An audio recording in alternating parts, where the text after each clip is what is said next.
Enfin, une très bonne nouvelle vient de tomber pour le groupe Dangote avec l'accord du président de la République nigérian Tinubu qui a ordonné qu'on doit vendre du pétrole brut à la raffinerie de Dangote.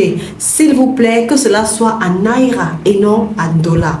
Waouh, ça c'est une très bonne nouvelle. C'est la nouvelle même que le peuple africain attendait. Vous savez, il est important d'avoir des leaders comme Aliko Dangote, ces personnes qui se soucient de l'Afrique. Et Aliko Dangote, à travers la raffinerie qu'il a construite, et je tiens à rappeler que c'est la plus grande raffinerie de l'Afrique. Et dans cette raffinerie, il était question de transformer le pétrole brut qui se trouve au Nigeria.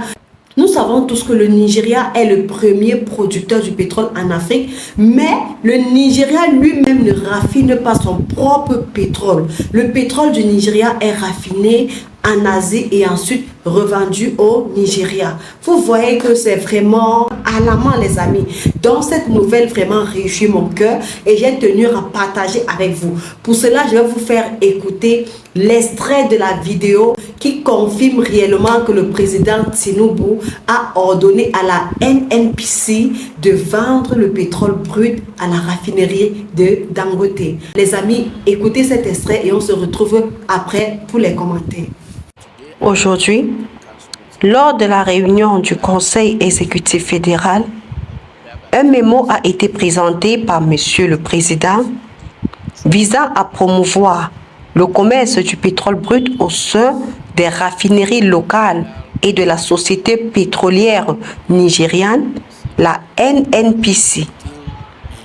Le but est de traiter nos transactions en monnaie locale dans une attitude de sortie des sentiers battus pour résoudre les problèmes du Nigeria et localiser les solutions.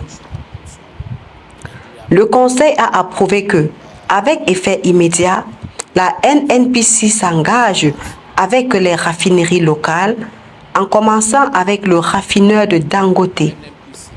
Les ventes de pétrole brut aux raffineurs seront libellées en naira, tout comme les ventes de produits raffinés de la raffinerie aux distributeurs. Cela signifie que la pression sur les devises étrangères sera réduite. Actuellement, nous dépensons environ 30 à 40% de nos devises pour l'importation des PMS, soit environ 660 millions de dollars par mois, ce qui représente 7,92 milliards de dollars par an. Avec cette approbation, cette pression sera réduite d'au moins 90%. Cette innovation permettra de stabiliser les prix à la pompe et de rendre la prévisibilité de l'économie une réalité, car nous ne dépendrons plus de la fluctuation du forex.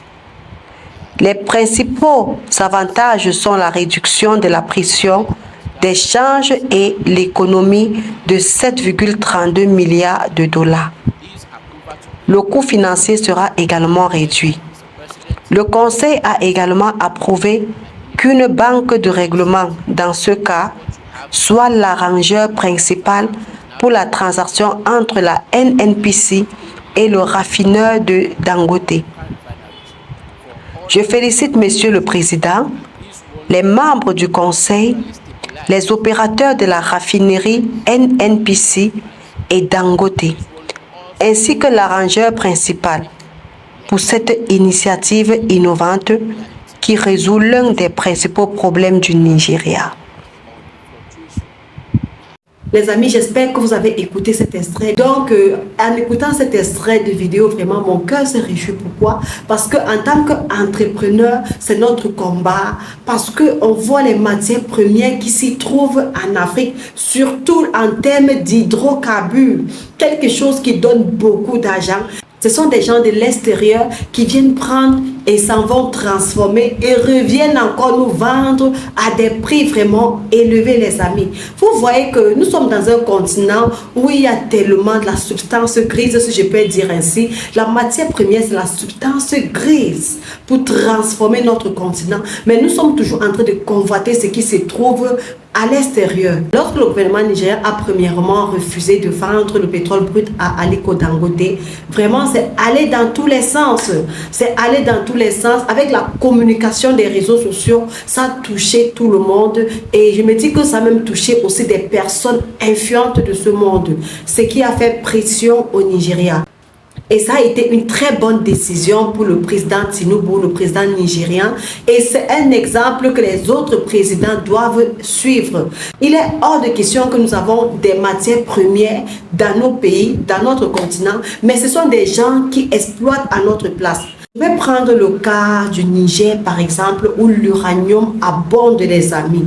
Donc, ce sont des gens à l'extérieur qui prennent cette substance-là, cette matière grise-là, pour transformer et se mettre à l'aise chez eux pendant que le Niger est en train de souffrir avec le délestage. Et ce n'est pas seulement le cas du Niger, c'est le cas de tous les pays africains. Je vous dis la vérité, les amis, Dieu a béni l'Afrique. Il y a tellement de richesses en Afrique. Et les chefs d'État africains doivent avoir cette mentalité-là. Doivent encourager les entrepreneurs courageux. Ceux-là qui se lèvent pour prendre la décision de transformer les matières premières en Afrique dans le but d'employer plusieurs jeunes. Parce que la fonction publique ne peut pas employer plusieurs jeunes. Et il y a donc les entrepreneurs qui ont cette capacité de transformer les matières premières. Les États doivent vraiment tenir compte de ça. On ne doit plus laisser les gens de l'extérieur venir toucher nos matières premières n'importe comment.